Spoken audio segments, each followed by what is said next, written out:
Hello बच्चों, आप सभी का स्वागत है आपके अपने यूट्यूब चैनल #एजुकेशनल वर्ल्ड पर। पिछले क्लासेस में हमने प्रकाश का परावर्तन चैप्टर कंप्लीट कर लिया था और कुछ इंपॉर्टेंट क्वेश्चन देखे थे जो कि 10th बोर्ड एग्जाम के पॉइंट ऑफ व्यू से बहुत ही इंपॉर्टेंट थे। ठीक है, इस क्लास में हम प्रकाश का अपवर्तन चैप्टर स्टार्ट करेंगे और समझेंगे। ठीक है, तो इस क्लास में हम प्रकाश के अपवर्तन चैप्टर के 3 टॉपिक पढ़ने वाले हैं जो कि बहुत ही ज़्यादा ज़रूरी टॉपिक है।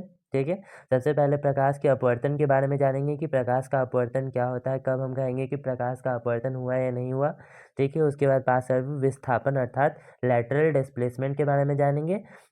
उसके बाद हम जानेंगे कि अपवर्तनांक क्या होता है अर्थात रिफ्रैक्टिव इंडेक्स। ठीक है, रिफ्रैक्टिव इंडेक्स क्या होता है, किस चीज़ का अपवर्तनांक कितना होता है। तो चलिए अपने वीडियो को क्लास को स्टार्ट करते हैं। ठीक है, तो आप जानते हैं कि हम आपके लिए नोट्स के रूप में सभी चीज़ों को लिख कर आते हैं तथा पढ़ाई के साथ साथ आपका नोट्स भी कंप्लीट करवा देते हैं। तो चलिए स्टार्ट करते हैं आज के वीडियो को। ये देखिए, प्रकाश का अपवर्तन। ठीक है, इसका डेफिनेशन क्या लिखा गया है। प्रकाश का एक माध्यम से दूसरे माध्यम में जाने पर, ठीक है, उसके दिशा में होने वाले परिवर्तन को हम प्रकाश का अपवर्तन कहते हैं।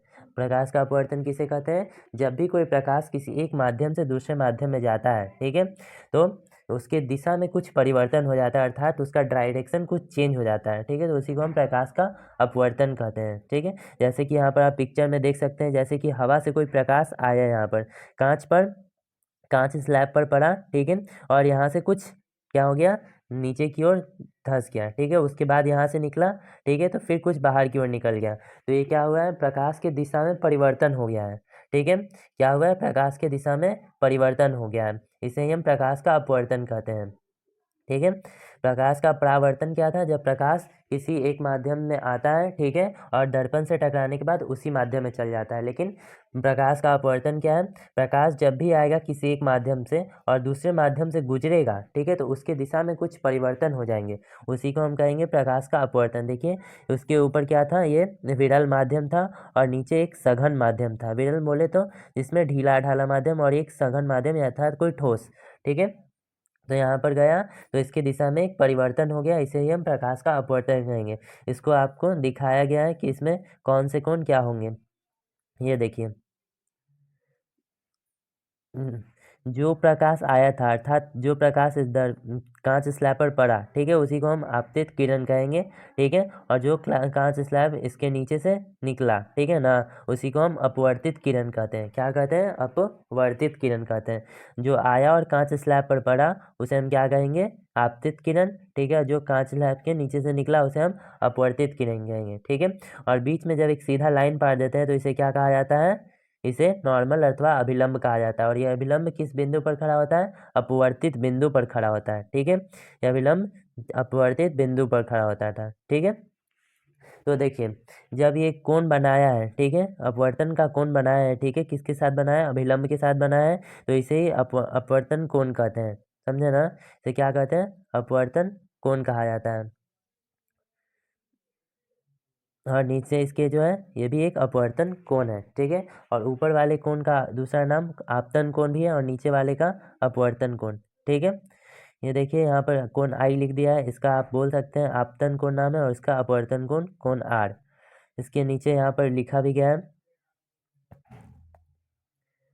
देखिए, ए ओ क्या है, आपतित किरण है। देखिए इस पिक्चर में ओ क्या है, आपतन बिंदु है, और यहाँ पर एम एन क्या है, अभिलंब है। कोण आई जो है आपतन कोण है। सॉरी फ्रेंड्स, बाहर गलती से हम अपवर्तन बोल रहे थे, ये आपतन कोण है। ठीक है, और कोण आर क्या है, अपवर्तन कोण है। ठीक है, जैसे कि प्रकाश के परावर्तन के 2 नियम थे, वैसे ही प्रकाश के अपवर्तन के भी 2 नियम है। कितने नियम है, 2 नियम है। इस बात को आप याद रखिएगा कि प्रकाश का परावर्तन एवं प्रकाश के अपवर्तन दोनों के दो दो ही नियम है। ठीक है, तो चलिए इन दोनों नियमों के बारे में जानते हैं, ये दोनों क्या नियम है और इनका क्या अर्थ है। देखिए, तो इसमें पहला नियम है, आपतित किरण, अपवर्तित किरण तथा आपतन बिंदु पर डाला गया अभिलंब तीनों एक ही समतल में होते हैं। ठीक है, आपतित किरण, अपवर्तित किरण तथा आपतन बिंदु पर डाला गया अभिलंब तीनों एक ही समतल में होते हैं। ठीक है, यानी कि जो किरण कांच स्लैब पर पड़ा है, ठीक है, अथवा किसी ठोस चीज पर पड़ा है जिससे प्रकाश पार हो सकता है, वह किरण क्या हो जाएगा, आपतित किरण। ठीक है, जो किरण उस कांच स्लैब अथवा किसी ठोस चीज से जिससे प्रकाश पार हो सकता है उससे निकल गया, उससे अपवर्तित किरण कहेंगे। ठीक है, जिस बिंदु पर आपतित किरण पड़ती है उसे आपतन बिंदु कहते हैं। ठीक है, और आपतन बिंदु पर जब एक सीधा लाइन पार दिया जाता है तो उसे अभिलंब कहा जाता है। ठीक है, आपतन बिंदु पर क्या करते हैं, जब हमसे एक सीधा लाइन पार देते हैं तो उसे हम अभिलंब कहते हैं। ठीक है, तो अपवर्तन के पहले नियम के अनुसार क्या होता है, आपतित किरण, अपवर्तित किरण तथा आपतन बिंदु पर डाला गया अभिलंब तीनों एक ही समतल में होते हैं। ठीक है, ये बिल्कुल परावर्तन के नियम के जैसा ही है। ठीक है, इसे आप आसानी से याद कर सकते हैं। ये देखिए दूसरा नियम क्या कहता है, किसी विशेष रंग के लिए आपतन कोण की ज्या, ठीक है, तथा अपवर्तन कोण की ज्या का अनुपात एक नियतांक होता है।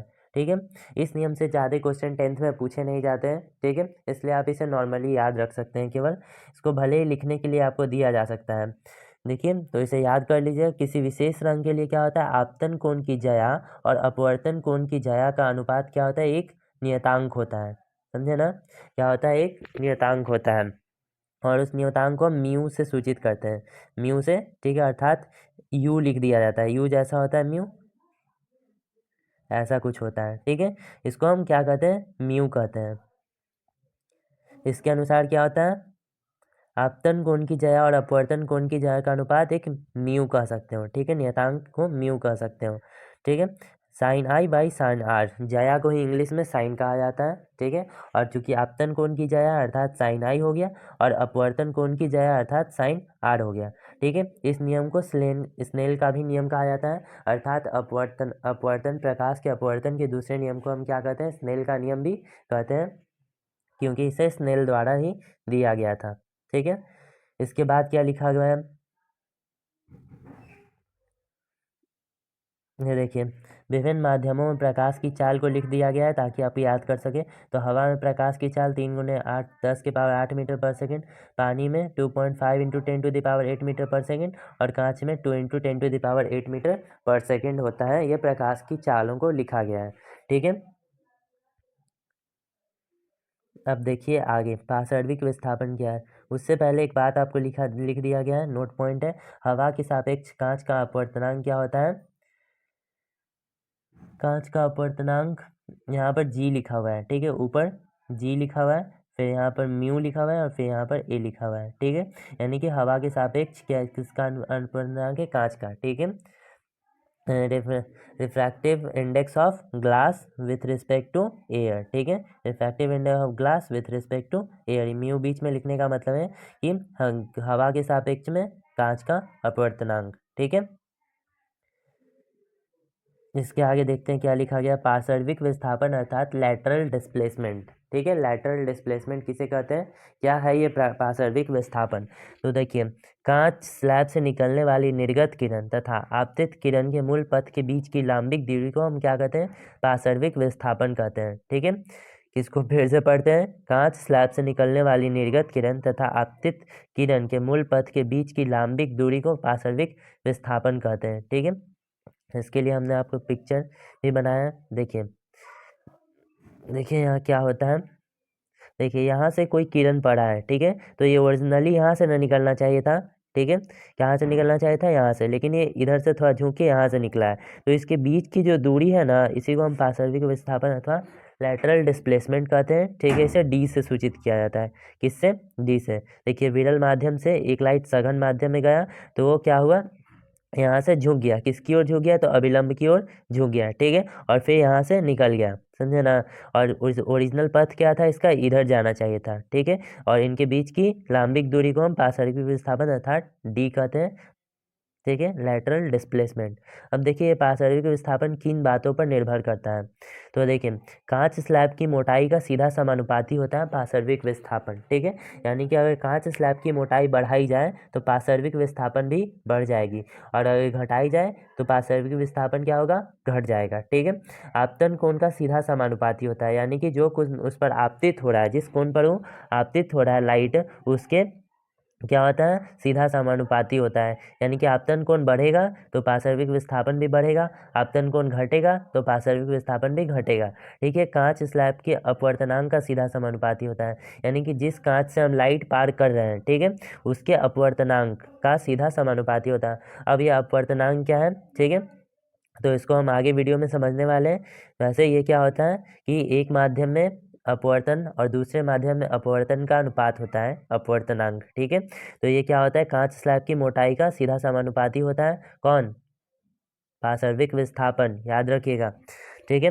आपतित किरण के तरंग दैर्ध्य का व्युत्क्रमानुपाती होता है। कौन होता है? पार्श्विक विस्थापन क्या होता है? तो आपतित किरण जो आ रही है उसके तरंग दैर्ध्य का व्युत्क्रम, यानी कि तरंग दैर्ध्य बढ़ेगा तो क्या होगा? पार्श्विक विस्थापन घटेगा, और तरंग दैर्ध्य घटेगा तो पार्श्विक विस्थापन बढ़ेगा, ठीक है। ये नोट पॉइंट है, इसे आप अपने कॉपी में लिख लीजिएगा, ये बहुत काम की बातें हैं। अब देखिए प्रकाश के अपवर्तन के प्रभाव क्या क्या हो सकते हैं। यहाँ पर कुछ प्रभाव लिखे गए हैं कि प्रकाश के अपवर्तन के कारण क्या क्या चीज़ें घटनाएं घटती है। तो पानी में डूबी हुई पेंसिल या छड़ी का मुड़ा हुआ प्रतीत होना, ठीक है। जब भी हम किसी पेंसिल को पानी में डाल के देखते हैं तो वो हमें कुछ डेंट अर्थात मुड़ा हुआ दिखाई देता है, ठीक है। उसके बाद मछुआरे को मछली पकड़ने में कठिनाई होना, ठीक है। इसमें क्या होता है, अगर मछुआरा यहाँ पर नदी के सामने यहाँ पर खड़ा है और मछली यहाँ पर है, ठीक है, तो इसको यहाँ पर दिखाई देगी, जिसके कारण क्या करता है, ये इस पर मारेगा तो मछली आगे की ओर भाग जाएगी, ठीक है। तो ये क्या करता है, अपवर्तन के कारण मछुआरे को मछली पकड़ने में कठिनाई होती है। अक्षरों के ऊपर पानी से भरे स्लैब को रखकर देखने पर उनका उठा हुआ प्रतीत होना। जब भी आप किसी कांच के ग्लास में पानी लेते हैं, ठीक है, और उसे उसके नीचे किसी अक्षर को रखते हैं, जब आप उसे देखेंगे ऊपर से तो क्या होता है, आपको ऊपर की ओर दिखाई देता है, अर्थात उठा हुआ दिखाई देता है। ये सब क्या है, तो ये सब घटनाएं हैं प्रकाश के अपवर्तन के, ठीक है। उसके बाद देखते हैं अपवर्तनांक अर्थात रिफ्रैक्टिव इंडेक्स क्या है। इसका हम डेफिनेशन पढ़ते हैं सबसे पहले। तो निर्वात में प्रकाश की चाल तथा किसी माध्यम में प्रकाश की चाल, ठीक है, क्या होता है, निर्वात में प्रकाश की चाल तथा किसी माध्यम में प्रकाश की चाल के अनुपात को हम क्या कहते हैं, अपवर्तनांक कहते हैं, ठीक है। क्या कहते हैं, निर्वात में प्रकाश की चाल तथा किसी माध्यम में प्रकाश की चाल के अनुपात को हम क्या कहेंगे, अपवर्तनांक कहेंगे, ठीक है। यहाँ पर आपके लिए डेफिनेशन लिखे गए हैं, इसे ध्यान से पढ़िएगा। उसके बाद देखिए अपवर्तनांक बराबर क्या होता है, अपवर्तनांक को म्यू से सूचित करते हैं, हमने आपको पीछे भी बताया, ठीक है। अपवर्तनांक बराबर sine i by sine r, ठीक है। ये देखिए इसे म्यू अथवा न्यू से सूचित भी कर सकते हैं, ठीक है। ये न्यू भी जैसा लिखा जब भी आपको मिले तो इसे न्यू कहेंगे, और जब भी यू जैसा मिले लिखा हुआ मिले तो आपको इसे म्यू कहना है, ठीक है। यहाँ पर दूसरे डेफिनेशन भी दिए गए हैं कि अपवर्तनांक के दूसरे डेफिनेशन क्या हो सकते हैं। देखिए इसको पढ़ते हैं, किसी पदार्थ का अपवर्तनांक आपतन कोण के मान पर निर्भर नहीं करता है, ठीक है। क्या होता है, किसी पदार्थ का अपवर्तनांक आपतन कोण के मान पर निर्भर नहीं करता है, बल्कि किसी पदार्थ की प्रकृति और प्रकाश के रंग पर निर्भर करता है, ठीक है। यानी कि आपतन कोण क्या है उससे कोई मतलब नहीं है पदार्थ के अपवर्तनांक को, ठीक है। ये किस पर निर्भर करेगा, पदार्थ की प्रकृति क्या है, यानी पदार्थ ठोस है, द्रव है, गैस है, ठीक है, और पदार्थ का रंग कैसा है, जिस चीज़ में हम डाल रहे हैं प्रकाश को उसका रंग कैसा है, ठीक है, इस बात पर अपवर्तनांक निर्भर करता है। देखिए और भी क्या फॉर्मूले हो सकते हैं अपवर्तनांक के, यहाँ लिखे गए हैं, ठीक है। तो सबसे पहले लिखा गया है sine i by sine r mu बराबर, उसके अलावा म्यू बराबर निर्वात में प्रकाश की चाल बटा किसी माध्यम में प्रकाश की चाल हो सकती है, ठीक है। या फिर लिखा है वास्तविक गहराई, जब गहराई के संबंध में देखा जाए, ठीक है, तो वास्तविक गहराई बाई काल्पनिक गहराई, इसको लिख सकते हैं अपवर्तनांक को, ठीक है। जब किसी माध्यम के दो माध्यमों के बीच हम प्रकाश का अपवर्तनांक देखते हैं, ठीक है, तो माध्यम एक में प्रकाश की चाल बटा माध्यम दो में प्रकाश की चाल द्वारा इसको लिखा जाता है। आशा है आप लोग इतने दूर हमारे पढ़ाई को समझ रहे होंगे, ठीक है। इसके नीचे कुछ इंपॉर्टेंट पॉइंट दे दिए गए जिसको आप याद कर लेंगे, जिन पर भी स्टार मार्क लगाए गए हैं वो बहुत ही ज़रूरी है, ठीक है। इनका अपवर्तनांक आपको याद कर लेना है। जैसे हवा का अपवर्तनांक क्या होता है, 1.0003, ठीक है। बर्फ़ का अनुपात अपवर्तनांक, ठीक है, 1.31, पानी का 1.33, एल्कोहल का 1.36 होता है, ठीक है।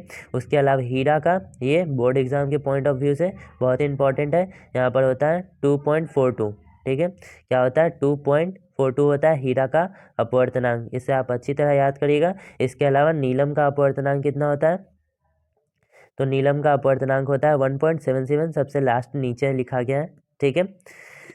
यह है कुछ चीज़ों के अपवर्तनांक, ठीक है।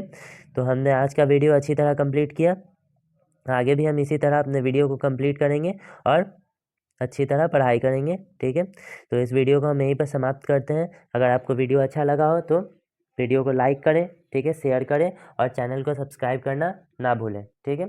धन्यवाद।